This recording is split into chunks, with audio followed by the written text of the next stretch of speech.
Continuando aqui, vamos sair imediatamente do ponto em que nós temos a ceia e a vindima.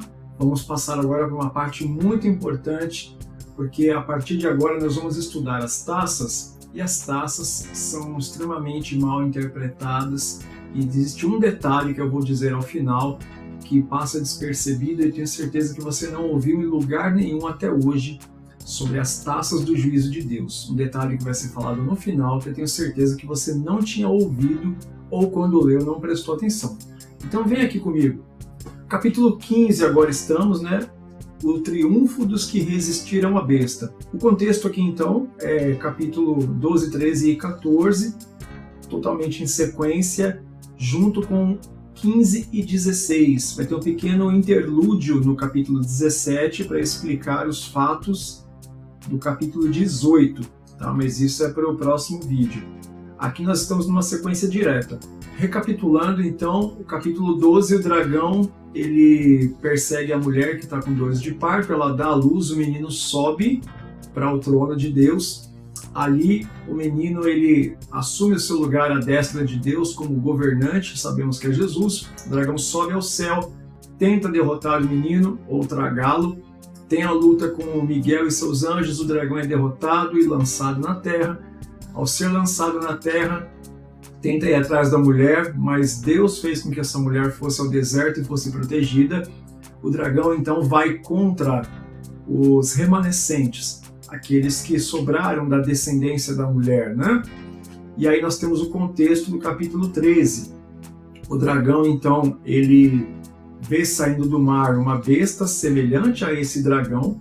Essa primeira besta, ela vai ter autoridade, e essa primeira besta vai então ser aquela que vai direcionar todo o poder aos seus atos, né, dados e concedidos pelo dragão. Surge uma segunda besta.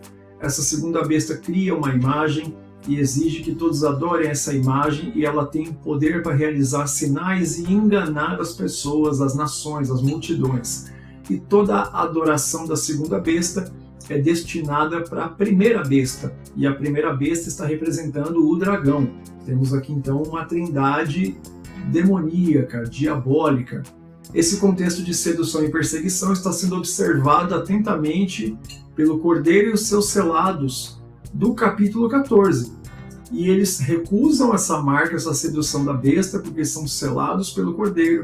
Eles resistem a essas tentações e agora eles passam ilesos pelo período de sedução do capítulo 13. E isso está sendo relatado no capítulo 14. É então quando vem a ceifa que corta o trigo e a vindima que corta as uvas. Nós entendemos que é quando tem a colheita daqueles que saíram ilesos da sedução da besta do capítulo 13. Agora nós vamos ter essa visão do capítulo 15 e 16, que são as taças do juízo de Deus sobre aqueles que se deixaram seduzir. Então vamos olhar aqui. Os vitoriosos aparecem aqui para mais uma vez cantar o cântico. Eles já estavam cantando um cântico no capítulo 14, como nós vimos, né? Agora nós sabemos da saída do Êxodo, revelado como Cântico de Moisés, que está lá em Êxodo 15, e Cântico do Cordeiro. Então o capítulo 14, aquele cântico que ninguém podia aprender, senão os selados, e que não sabíamos distinguir que cântico era, é revelado agora no capítulo 15, que se trata do Cântico de Moisés, que é cantado em Êxodo capítulo 15, após passar ali pelo Mar Vermelho, você resiste à Páscoa, você sai pelo Mar Vermelho, tem a dedicação dos primogênitos, e aqui tem o Cântico de Moisés. E então no capítulo 15, aquele cântico que ninguém podia aprender e que não se sabia qual era, é o Cântico de Moisés, de Êxodo 15, também chamado de Cântico do Cordeiro. O Cordeiro que é o alvo, a causa da vitória daqueles que vencem através do Êxodo. Como lá na Páscoa era o Cordeiro que foi imolado para que o seu sangue fosse sobre os umbrais das portas, aqui também o Cordeiro e os seus selados. O Cordeiro é a causa do selo daqueles que resistiram à tentação e saem ilesos. Por essa razão, canta-se praticamente o mesmo cântico. Você tem a Páscoa, aonde você obedece e recebe o selo, a marca do Cordeiro sobre seus umbrais. Isso fica claro depois com a dedicação dos primogênitos, que são aqueles poupados da morte na Páscoa, a primeira Páscoa de todas. E você tem depois a saída do Egito, a travessia pelo Mar Vermelho, e tudo isso é celebrado com o Cântico de Moisés no capítulo 15. Acontece a mesma sequência de eventos aqui em Apocalipse. Você sai de um mundo seduzido pela besta, você sai de um mundo onde a besta oferecia uma marca em troca de adoração, você sai ileso e agora você canta o cântico do Êxodo, aquele que saiu do Egito tipificado agora em Apocalipse, a Roma contemporânea, e você está cantando o mesmo cântico que Moisés cantou aqui em Apocalipse 15, chamado de Cântico de Moisés e do Cordeiro. O paralelismo que temos estudado entra em cena mais uma vez, mostrando a revelação do momento do cântico do capítulo 14, dos versos 1 a 3. Veja que o capítulo 15 retoma os eventos do cântico do 14 para dizer qual é agora o cântico revelado. E aqui nós temos o mar de vidro, né? Nós já vimos antes esse mar de vidro no capítulo 4, a visão do trono, que nós já explicamos, né? Agora esse mar de vidro está misturado ao fogo do juízo de Deus. Essa mistura, se nós entendermos que o mar de vidro são as muitas nações, seria o fogo, né, um indicativo de prova de pureza, ou sendo provado como fogo, geralmente como propõe no Novo Testamento. Essa visão do fogo no mar de vidro, então, quer dizer que agora as nações, os povos, estão sendo provados, provando a sua pureza, para saber qual é o seu valor. Esse é o conceito de fogo em todo o Novo Testamento.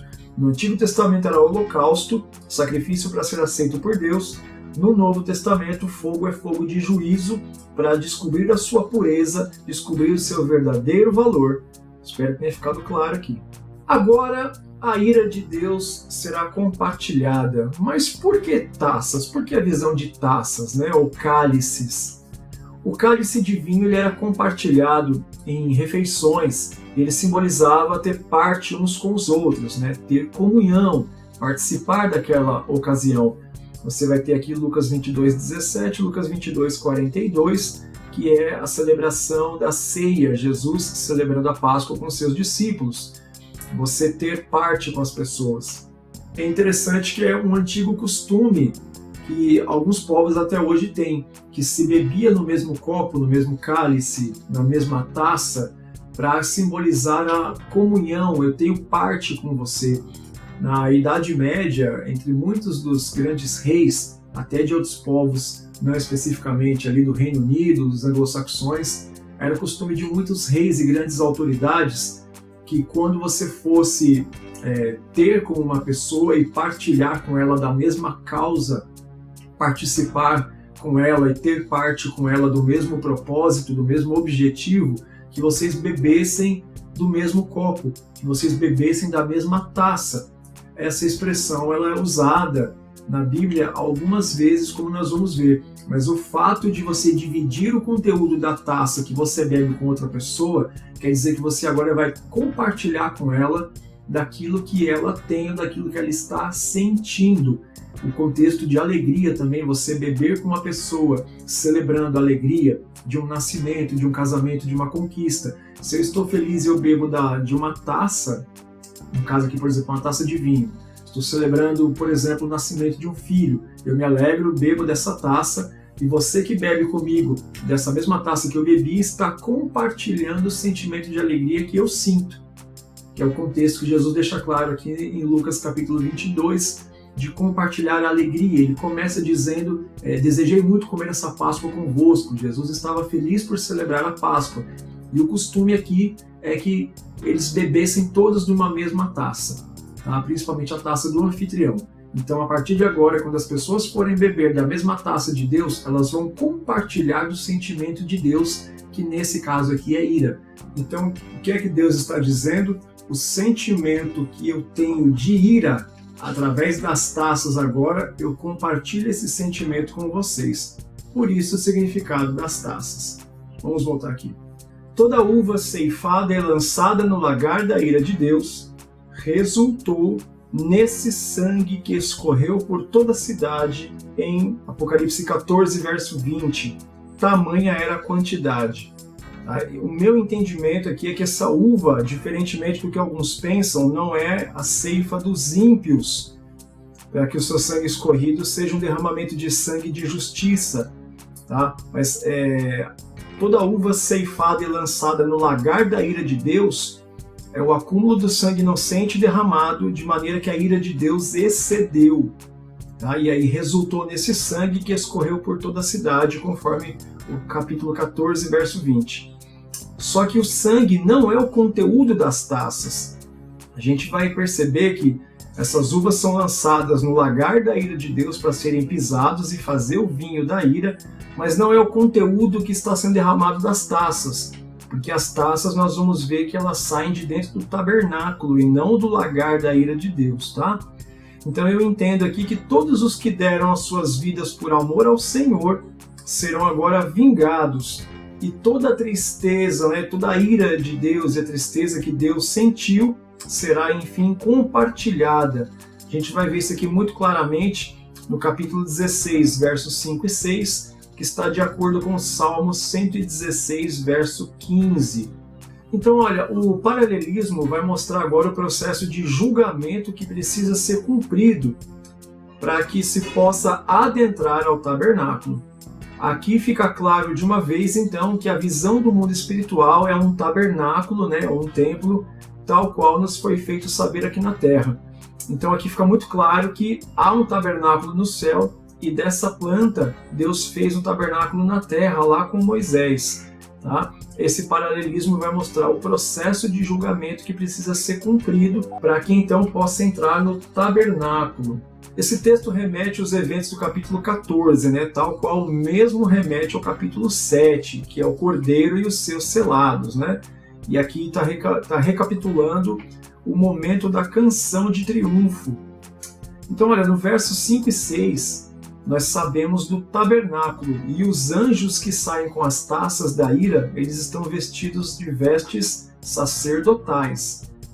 Então, olha, lembrando, as taças elas saem do tabernáculo, então não é o conteúdo do lagar da ira de Deus onde são lançadas as uvas, tá? São coisas diferentes. O conteúdo das taças não é o vinho da ira de Deus por causa das uvas da vindima do capítulo 14. Tá? E a fumaça que aparece aqui é a presença de Deus, especialmente quando ele está irado. Essa fumaça vista aqui é porque Deus agora está presente e Deus está irado. Então veja, nós observamos aqui que foi identificado no capítulo 15 qual é o cântico que estava sendo cantado no capítulo 14 pelos selados do Cordeiro que estavam com o Cordeiro no monte, e nós tivemos conhecimento de que agora as taças da ira do Senhor que serão compartilhadas com a humanidade, aqueles que aceitaram a sedução da besta, da sua marca, saem de dentro do tabernáculo por anjos com vestes de sacerdotes. Então não é o vinho da ira do lagar da ira de Deus, da vindima do capítulo 14. Tá? Então esse capítulo 15 é só para servir de ponte para nos levar da vitória daqueles que não aceitaram a marca da besta, mas permaneceram selados pelo Cordeiro. Agora o seu cântico é identificado e nós vemos que de dentro do tabernáculo, do lugar onde a presença de Deus estava, Deus vai compartilhar o seu sentimento com a humanidade derramando as taças. E nós já entendemos a simbologia das taças e o que é o compartilhar. Então agora nós vamos para o capítulo 16 para vermos o derramamento dessas taças e os desdobramentos. Então vamos associar agora as taças com as trombetas. Comece a perceber, dentro do paralelismo progressivo, dentro da prolepse, a primeira taça, olha só. E foi o primeiro e derramou sua taça sobre a terra. Olha onde é derramada a taça. E fez uma chaga má e maligna nos homens que tinham o sinal da besta e que adoravam a sua imagem. Então aqueles que aceitaram a sedução da besta e aceitaram o seu sinal e adoraram a imagem que a segunda besta criou, eles são o alvo da taça que é derramada sobre a terra. Mas veja que é colocado uma chaga maligna sobre eles. Olha então, a taça é derramada sobre a terra. Olha a primeira trombeta. O primeiro anjo tocou a sua trombeta e houve saraiva e fogo.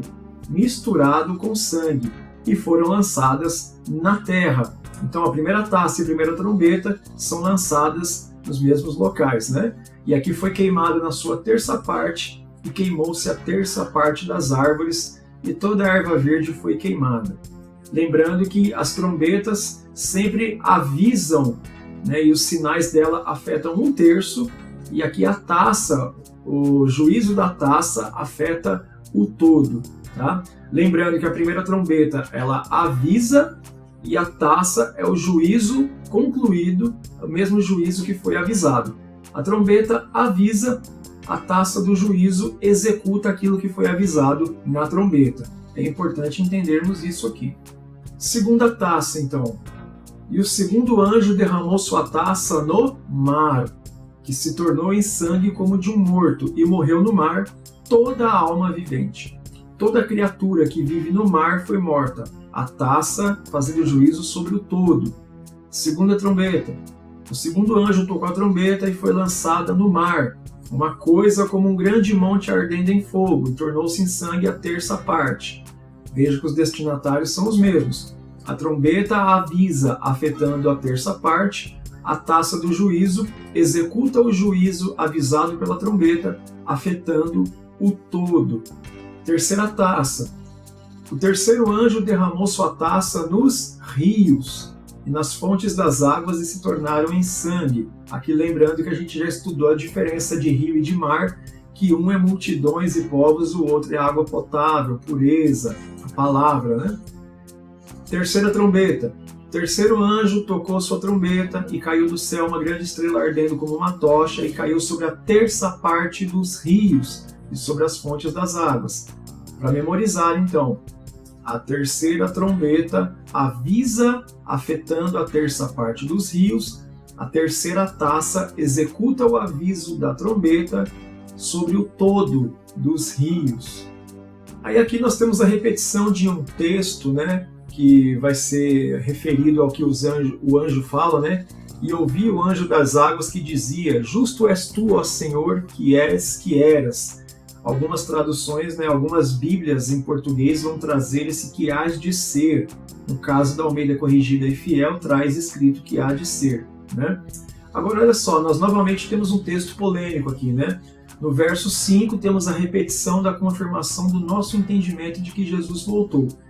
E aqui tem a estátua de Zeus, né, para lembrar que na base das estátuas de Zeus ou de Júpiter, dentro dos templos, estava escrito, né, ao grande Zeus ou ao grande Júpiter, aquele que era, que é e que será. Diferentemente da crença greco-romana, Jesus não é aquele que era, que é e que será. Por isso que aparece escrito algumas vezes aquele que era, que é e que há de vir. Porque Jesus não será, ele já é e sempre foi. Então, para o futuro, o que é que está reservado? Ele virá. Só que no capítulo 16, aqui, verso 5, o original grego não traz essa conclusão que há de ser, que virá. Ele faz o que é e que era. Por quê? Porque nós já entendemos isso no capítulo 11. Jesus já voltou. Então não existe aquele que há de vir, porque ele já veio. Olha aqui na tela, esse que há de ser, né, ou aquele que há de vir, não está no grego original.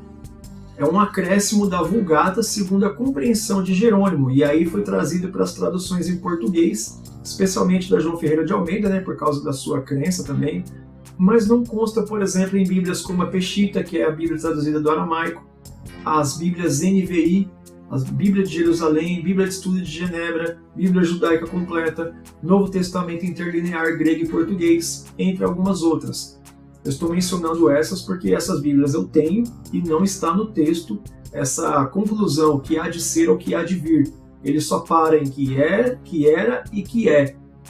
Veja aqui embaixo os textos do original do que está escrito na maneira grega. No capítulo 1, no verso 4, está escrito aquele que é, que era e que há de vir. No capítulo 1 ainda, verso 8, o que é, o que era e que há de vir. Capítulo 4, verso 8, aquele que é, que era e que há de vir. Agora olha o 11:17, quando toca a sétima trombeta, né? Para os nossos irmãos pré-tribulacionistas, olha só o que acontece, que interessante. O cântico é aquele que és e que eras. Não tem mais o que há de vir, porque no capítulo 11 ele já veio. Mesma coisa aqui no 16:5, que és e que era. Ele já veio. Então, essa compreensão de que Jesus virá e essa questão de que a igreja não vai estar presente, que a igreja está nas bodas e que ele vai voltar de novo e que a segunda vinda de fato é no capítulo 19 apenas, junto com a igreja, não é isso. O original grego deixa claro. Capítulo 11, verso 17, capítulo 16, verso 5, que é e que era. Olha aí que interessante o escrito grego, né? Aqui eu peguei o capítulo 1 e o capítulo 4, capítulo 1, verso 4, não coloquei o verso 8 porque está igual, né? Mas olha aí no grego, os que estão assinalados de vermelho. O on kai o en, kai o erkômenos, que é que era e que há de vir, ou que é que era e que virá. No capítulo 4, verso 8, o en kai o on kai o erkômenos, o que é, o que era e o que virá, o que há de vir. Agora olha como é que está escrito no original grego 11:17, né? Aí você tem Pantocratos, que é todo poderoso, aí você tem o on kai o en, não tem mais o erkômenos. Não tem mais, por quê? Porque ele já veio, então não tem que virar o que há de vir. 16:5 que nós estamos lendo agora, você vai ter depois aí Dikaios, né? Deus de justiça, ei o on kai o en, e não tem o erkômenos, porque não vai ter que há de vir nem que virá, porque ele já veio. Está no grego original. Agora, por que não usam isso? Usam tanto o grego para falar do ek, para falar do tlipseus megalis, parousia, harpazo, usam o grego para defender tantas coisas e defende isso aqui. Ele não há de vir, ele não virá, porque no 11 é o toque da 7ª trombeta, que dizem que é para fazer alegoria a jogos romanos, né? Ele vem na 7ª trombeta, meus irmãos, é o texto grego original que diz. Então, se quer usar o grego, usa certo, né? Usa para as coisas realmente importantes. Então, quando o anjo canta aqui no capítulo 16, verso 5, ele fala que és e que eras. Por que ele não fala que há de vir? Porque já veio, a 7ª trombeta tocou. Estamos na recapitulação aqui. A ceifa e a vindima já foram feitas.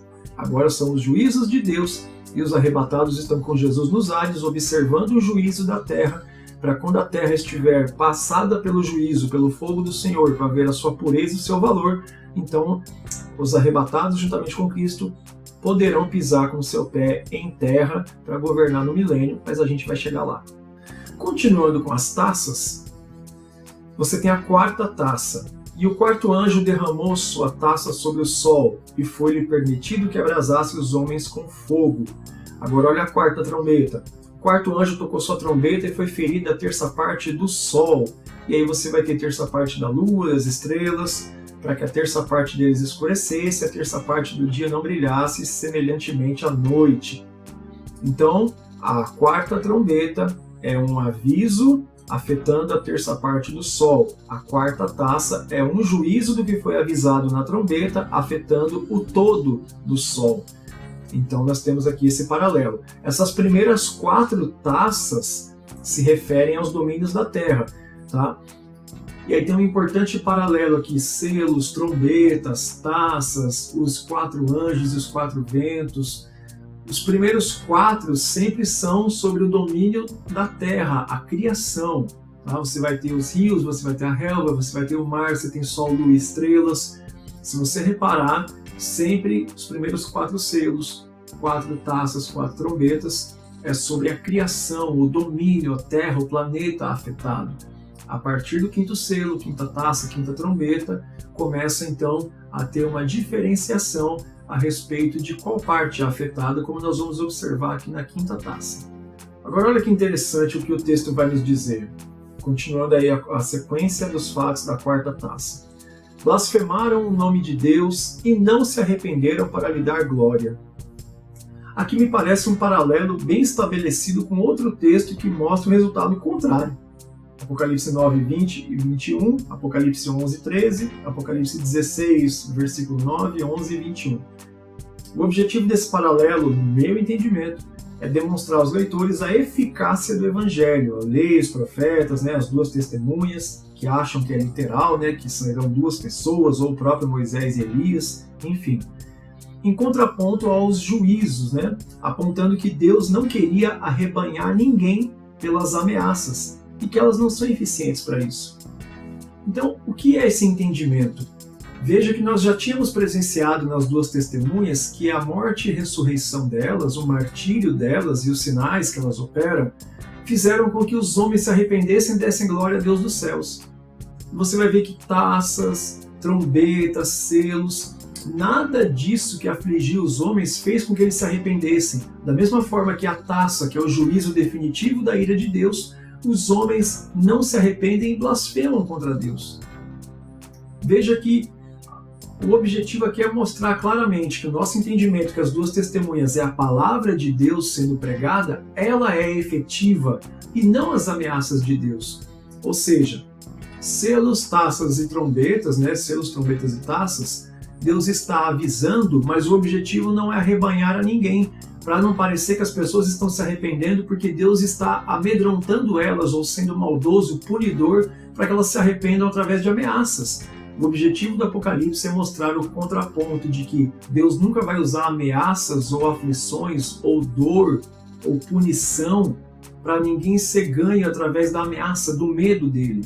Mas o que faz as pessoas se arrependerem e servirem a Deus é a pregação da palavra, as duas testemunhas. Por isso, a morte e ressurreição das testemunhas, operando os sinais, né, que são a palavra, é efetivo. Enquanto que o Apocalipse mostra que selos, trombetas e taças, por mais que afligem, são avisos, mas tem que se aceitar a palavra para poder alcançar o objetivo que é a salvação e o reconhecimento da glória de Deus. Ficou claro isso? Agora sim, a quinta taça, né? E o quinto anjo derramou sua taça sobre o trono da besta. Veja que não é mais sobre o planeta nem a criação, né? É o trono da besta. E o seu reino se fez tenebroso, e eles mordiam suas línguas de dor. Agora olha a quinta trombeta. O quinto anjo tocou sua trombeta e viu uma estrela que do céu caiu na terra, e foi-lhe dada a chave do poço do abismo. Lembra que nós entendemos que aqui, essa chave do poço do abismo, vai subir uma entidade chamada Abaddon ou Apolion, que aí vem do Apolo, né, dos deuses dos gregos, que é do juízo. Então, a quinta taça é derramada sobre o trono da besta, sobre aquele que governa o mundo e as nações e as tenta, as seduz. E olha o paralelo com a quinta trombeta. Esse Abaddon ou Apolion, nós vimos que a possibilidade de ser um grande líder do Império dos Partos, né, ou dos persas, que eram inimigos mortais dos romanos, que esse daí vai ser afetado, porque agora não vai ser mais necessário as guerras, os conflitos, os impérios não vão mais se degladiar. Então, assim como a águia anunciou que as três últimas trombetas seriam os três ais, nós temos também aqui as três últimas taças, agora não mais sobre o planeta e a criação, mas sobre governos, sobre exércitos, sobre autoridades, entidades, potestades. É o que nós vamos observar da quinta taça em diante, como é o caso aqui. Então, olha, se nós considerarmos que esse trono da besta é o mesmo, ou ao menos remete ao tal, né, daquele que nós encontramos em Pérgamo, né, uma das 7 igrejas da Ásia, o que podemos extrair, então, dessa comparação para a nossa compreensão? Olha só sobre a cidade de Pérgamo, né? Pérgamo controlava o Oriente Médio. Nessa cidade foi construído o primeiro templo de César em 29 a.C.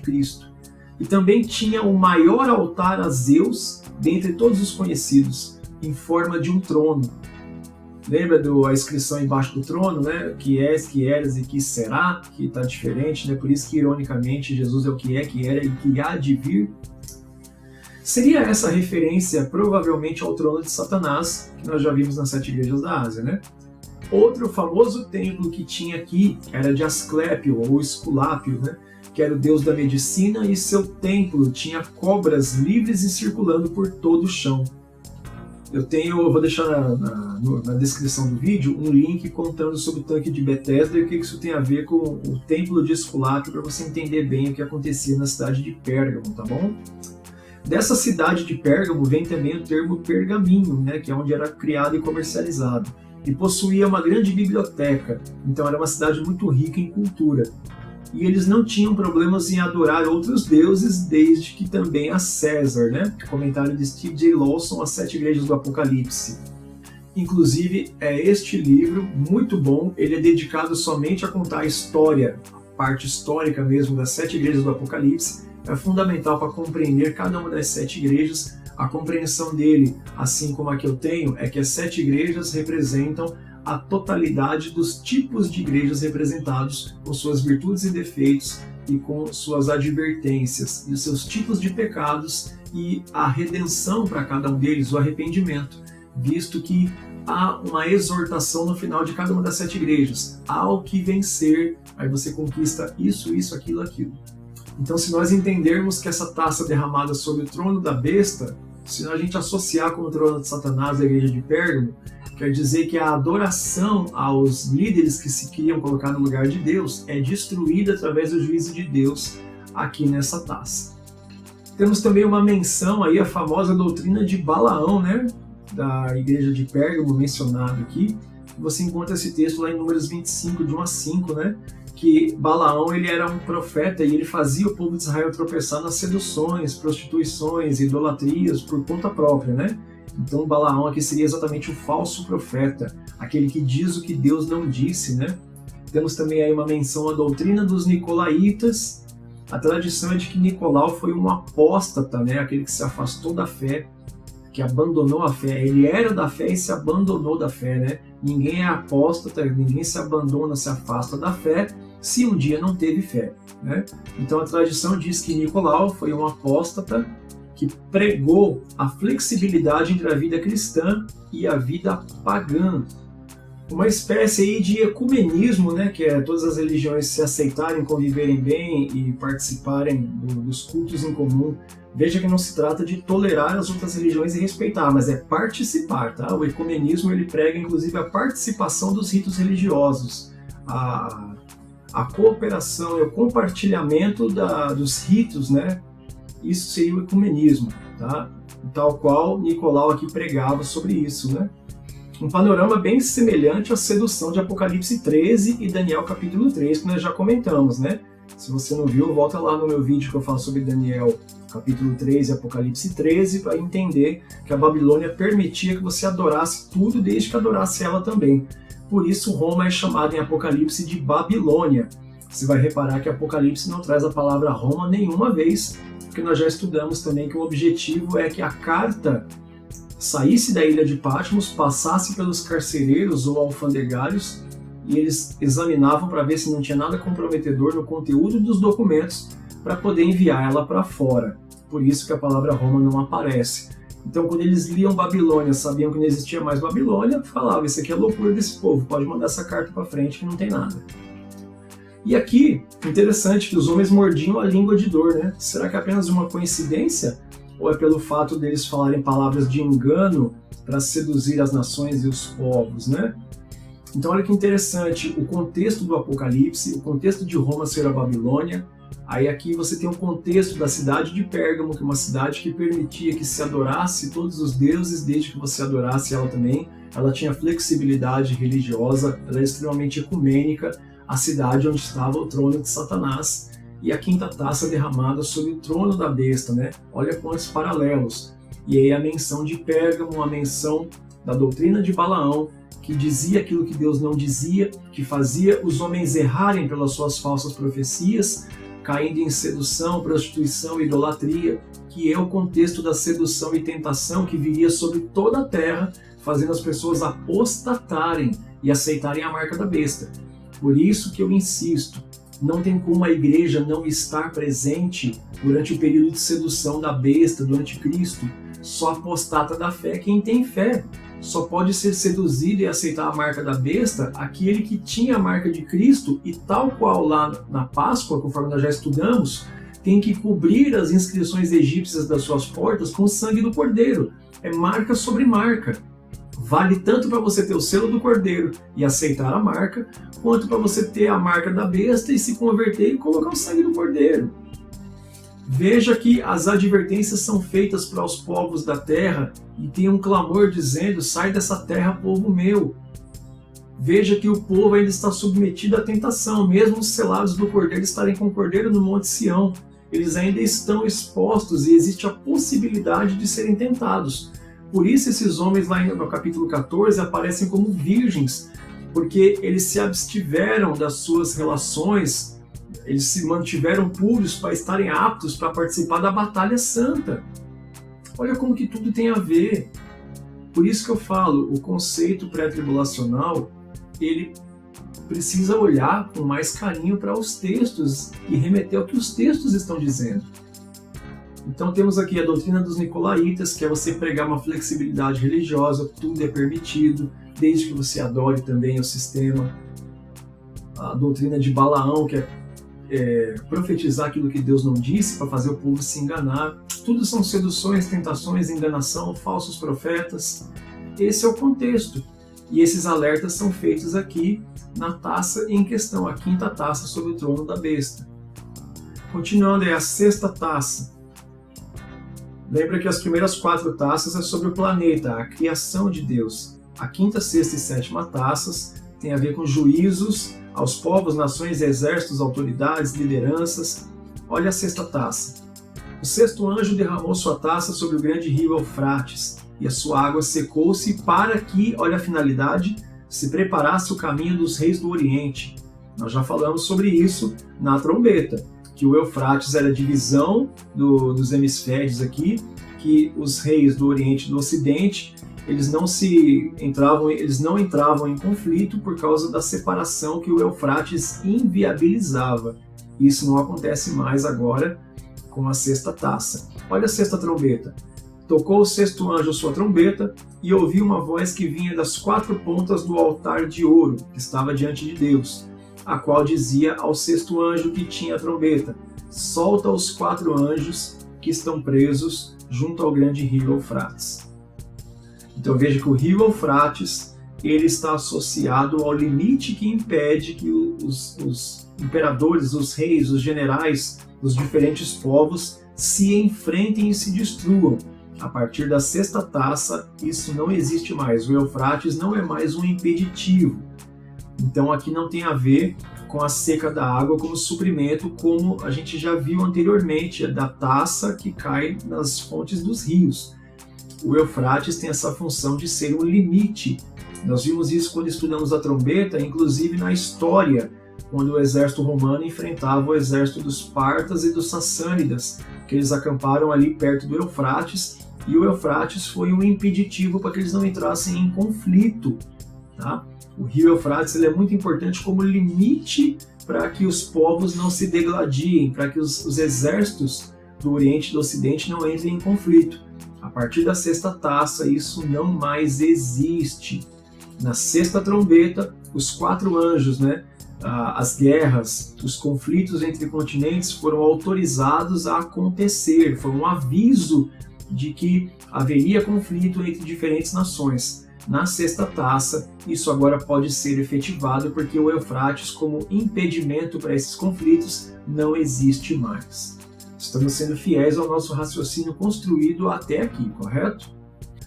E aqui tem uma advertência muito conhecida, Antes da sétima taça, tal qual antes do sétimo selo, da sétima trombeta, sempre há um pequeno intervalo que na verdade é a continuação do sexto evento, mas ele tem alguma coisa para avisar antes da conclusão, seja do selo, da trombeta ou da taça. Esse padrão se repete também por causa da prolepse que nós estamos estudando. Antes da sétima taça, a trindade maligna tenta ainda, através de 3 espíritos imundos de demônios, recrutar, através de prodígios, de grandes sinais, reis para a grande luta final de Armagedon, conforme nós temos aqui no verso 16 do capítulo 16. Mas por que os 3 espíritos imundos, que o texto deixa claro que são demônios, por que eles têm formas de rãs? Provavelmente em memória da praga que houve no Egito e por ser um anfíbio que vive na terra e na água, sendo que as 2 bestas vieram, uma da terra e uma da água também. No Egito você tem a deusa Heket, ou Amonet, que ela tem a aparência de rã, e ela tem essa questão também da impureza, de subir e poder habitar tanto nas águas quanto na terra. Então as rãs também, elas pegam as suas presas pela língua para poder devorar, para engolir, igual sapo, E isso não é somente simbólico, mas é uma exortação à vigilância. Lembra que nós vimos há pouco que uma das taças fez os homens morderem a sua língua de dor. Nós acabamos de falar sobre a doutrina de Balaão e de Nicolau, que é a fala enganosa, a falsa profecia. Então esses espíritos imundos que têm autoridade para realizar prodígios, eles usam isso para convocar reis, imperadores, generais para a grande luta final de Armagedon. Então eles são impuros. E aqui a figura da rã é usada por essa questão de poder viver em água e em terra. A primeira besta vem do mar, a segunda vem da terra, isso não é por acaso. E as rãs ou sapos, né, se alimentam pegando as suas presas pela língua. Então tem muito a ver com a falsa profecia, com a enganação, a sedução, os prodígios, aquilo que é falado e enganar os homens. Por isso, os 3 espíritos imundos com aparências de rãs, espíritos prodigiosos, mas enganadores. Nós temos também isso aqui no capítulo 3, verso 3, né? Uma advertência muito conhecida. Deus ainda abre um espaço aqui, antes da 7ª taça, Deus ainda faz um alerta que ele vem como um ladrão, da mesma forma que ele vai falar em Mateus 24, 43 e 1 Tessalonicenses 5, 4. Olha os textos aí. Mas considerar isso, se o pai de família soubesse a que vigília da noite havia de vir o ladrão, vigiaria e não deixaria que fosse arrombada a sua casa. Olha o 1 Tessalonicenses 5,4. Mas vós, irmãos, já não estáis em trevas, para que aquele dia vos surpreenda como um ladrão. Então veja que essa exortação do ladrão, ela tem a ver com você estar em trevas. E é interessante que também nesse livro do Steven Lawson, ele vai dizer que as casas que tinham ali a sua candeia acesa, a sua lamparina, por mais fraco que fosse a luz, se tivesse um pouco de iluminação, isso amedrontava o ladrão de vir e pegar ela de surpresa. O ladrão ele não roubaria aquela casa que estivesse com uma iluminação ainda que fraca. A gente lembra a parábola das 10 virgens também, né? Que elas precisam acender a lamparina para se encontrar com o noivo no momento mais escuro e não ficarem perdidas e não participar do momento em que levarem o noivo a encontrar com a noiva nos seus aposentos. Então olha que importante, Deus está fazendo um alerta, vigiem, eu estou avisando. Por que é que num período de juízo, onde tudo está se consumando, Deus ainda se daria ao trabalho de avisar para que as pessoas se preparassem, para que não fossem pegas de surpresa quando ele viesse como um ladrão? Veja que quando João tem a visão para poder explicar os juízos de Deus, ainda existe um parêntese. Olha, observem como vão ser os juízos. Vigiem, acendam suas lamparinas, estejam preparados para que se o ladrão chegar perto da sua casa e ver ela sendo iluminada, ele não pegue de surpresa a vocês e não roube. Ué, como é que Deus, vindo como um ladrão, pode pegar também aqueles que são cristãos e roubar o que eles têm? Deus vir de ladrão quer dizer que ele vai entrar na casa e ele vai pegar aquilo que pertence e você não vai perceber e não vai ter como evitar, porque não estava preparado. Deus vem como um ladrão, inclusive para aqueles que são os cristãos que o esperam. Só que se você não estiver vigilante, não tiver azeite na sua lamparina, não estiver preparado e atento às exortações de Deus, você vai ser surpreendido e aquilo que você tem será tomado. Então temos agora a 7ª e última taça, né? Essa 7ª taça, ela tem uma característica interessante, olha só. O 7º anjo derramou sua taça no ar e saiu grande voz do templo do céu, do trono, dizendo: está feito. Ela é lançada no ar, olha que interessante. Em comparação com a 7ª trombeta, o 7º anjo tocou a sua trombeta e houve no céu grandes vozes que diziam: os reinos do mundo vieram a ser de nosso Senhor e do seu Cristo, e ele reinará para todo sempre. Esse derramamento da 7ª taça no ar, não atingindo coisa alguma, é somente Deus virando, e aí existe esse simbolismo de você lançar a sua taça sobre o ar, quer dizer que você está concluindo um feito, diferentemente das taças anteriores, que é derramado sobre algo. Quando você tem esse simbolismo judaico ou até mesmo romano, de você lançar o conteúdo da sua taça sobre o ar, você está concluindo, você está encerrando uma solenidade. Muito interessante isso, né? Não é esse derramar para ela cair na terra, mas é você lançar sobre o ar. É muito interessante esse simbolismo, porque isso é de costume dos judeus, isso foi adotado, né? E é interessante que você tenha esse costume também entre os vikings, entre os povos do norte. Quando você lança o conteúdo da taça sobre o ar, você está encerrando a solenidade. Nem você bebe, nem ninguém. Está encerrado. E aí, em alusão com a sétima trombeta, quando a sétima trombeta é tocada, né, quando Jesus vem, está feito, está concluído. Os reinos deste mundo vieram a ser de nosso Senhor e do seu Cristo, e ele reinará para todo sempre. Por isso, no capítulo 11, você tem Jesus aqui como aquele que é, que era, e encerra por aí. Não tem aquele que há de vir, porque ele de fato já veio. Então é importante ressaltar que, olha, lembra que eu disse que no final tinha um detalhe que você provavelmente não reparou e você não deve ter ouvido isso de ninguém? Nós acabamos de passar pelos 7 juízos de Deus sobre a terra. Deus compartilhou sua ira com a criação e com a humanidade. Agora olha que interessante, ninguém é morto por essas taças. Reparou que os juízos de Deus não mataram ninguém? Tenho certeza que isso passou despercebido, né? E aí a gente canta músicas e prega, você ouve pregadores dizendo dos juízos de Deus que vão destruir a terra, que vão matar muitos homens, que muitos vão perder sua vida. Ao contrário, nas taças, nas 7 taças do juízo de Deus, ninguém é morto por essas taças. Nenhum texto fala. Você vai ter homens afligidos por chagas, você vai ter homens mordendo a língua de dor, mas ninguém morre. Tanto é que olha o que acontece aqui. Os homens blasfemam contra Deus e não se arrependem. Eles são afligidos pelo juízo definitivo, ainda assim não se arrependem. E eles são congregados aqui, muitos deles a lutar com Deus, mas uma parte aqui é a parte, inclusive, que vai entrar no milênio. Nós vamos ver isso e também tenho certeza que você nunca ouviu essa aplicação. Terceira característica importante de ressaltar, a teofania de Deus, né? A teofania, a manifestação de Deus, mais uma vez ela aparece completa. Você tem ali relâmpagos, trovões, fumaça, grandes vozes, som de buzina. A teofania de Deus está completa, a presença de Deus é completa. Deus está presente ao término do seu juízo. E olha que interessante, a grande cidade chamada Babilônia, que a gente sabe que é o nome de Roma ocultado, ela se quebra em 3 partes. As ilhas e montes fogem, né? Assim como aconteceu no 6º selo, né? no capítulo 6, verso 14, né? E você tem aqui saraivas de pedra que caem sobre os homens, e olha só, não mata eles também, né? Eles temem a ira do Cordeiro. Então veja só que ao ser apedrejado, os homens temem a ira do Cordeiro, assim como acontece no 6º selo, né? Capítulo 6, verso 15 e 17, e como acontece na 7ª trombeta, capítulo 11, verso 18. Olha o padrão no final aí, sempre que os homens são apedrejados, eles temem ao Cordeiro.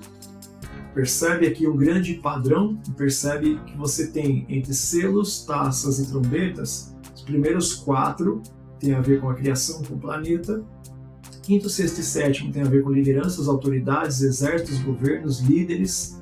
Você tem um intervalo antes do 6º selo para o 7º, da 6ª trombeta para a 7ª, da 6ª taça para a 7ª. E após a execução da 7ª, você sempre tem os homens sendo apedrejados e temendo a ira do Cordeiro.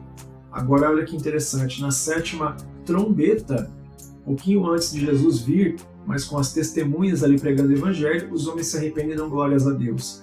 No 7º selo e 7ª taça, os homens blasfemam a Deus e não se arrependem e continuam com a sua idolatria e as suas prostituições. Percebe a recapitulação? Então vamos recapitular, olha aqui na tela. Você tem os selos, né, abertos, né? O pergaminho é um só, mas ele tem 7 selos. A abertura do 7º selo desencadeia 7 avisos, né, que são as 7 trombetas ou 7 chofares, né, o shofarot, que é uma das festas, né, de Israel, o toque das trombetas. E então você tem o conteúdo das 7 taças após os 7 avisos. Tá? Só para a gente recapitular, 7 selos, 7 trombetas, né, 7 chifres, né, o shofar, e 7 taças. Então veja que isso é muito importante, porque os juízos de Deus agora foram feitos sobre a terra. Capítulo 17 e 18, nós teremos aqui um intervalo, nós teremos uma volta, uma recapitulação, para ser explicado o que aconteceu com dois personagens que saíram de cena do capítulo 13 em diante, mas que foram protagonistas no capítulo 12, você já sabe quem são. Nós vamos ver o que acontece com eles, porque no capítulo 12 sai de cena a mulher que vai para o deserto fugir da besta, e o dragão, né, a grande besta, o dragão de 7 cabeças, ele delega para a primeira e segunda bestas a agirem do capítulo 13 em diante, e ele sai de cena, o dragão sai de cena, porque ele está focado agora na mulher. Então você tem os acontecimentos do capítulo 13, 14, 15 e 16, e agora, no capítulo 17, que vamos estudar em seguida, o anjo vai mostrar para João, durante esses acontecimentos do capítulo 13, 14, 15 e 16, o que é que a besta e a mulher no deserto fizeram. E é disso que se trata o capítulo 17 e 18. Espero muito que você esteja aqui nesse vídeo para continuarmos estudando, porque estamos próximos do final. Então que Deus abençoe você, sua casa e sua família, em nome de Jesus.